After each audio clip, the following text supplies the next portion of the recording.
上期说到，那名小队长话语中对唐三的不敬让吉祥彻底愤怒，但没想到吉祥追杀那名小队长之时，天斗帝国的警报声响了。天斗皇城内，所有人怎么想也想不出，究竟是哪股不知死活的势力敢来犯天斗皇城。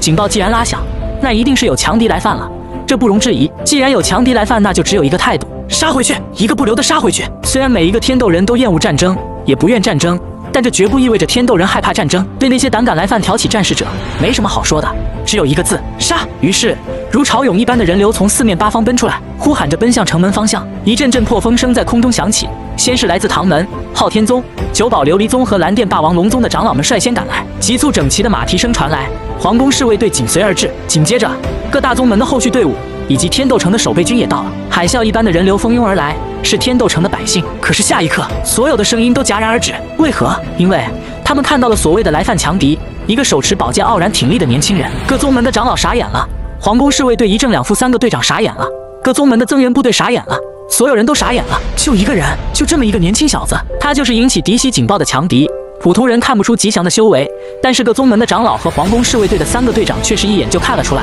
69级魂帝，连魂圣都不是，就这么一个区69级的魂帝，竟然把天斗城侍卫队逼得拉响了嫡系警报。各宗门长老面面相觑，皇宫侍卫队的三个队长却是恼羞得满脸通红，他们真恨不得一把将皇宫侍卫队的队长活活掐死，太丢人了。吉祥同样也傻眼了，他知道这嫡系警报一拉响，定会有大批强者来源，说不定会给自己的老师惹来大麻烦。但是他怎么也想不到，来源之人竟然会这么多，这么强大。在吉祥的感知中，首先到来的那12个人，他们的实力与海神岛的7大供奉相比，即便不如也相差不多了。这说明什么？说明这些人全是封号斗罗，足足12个封号斗罗。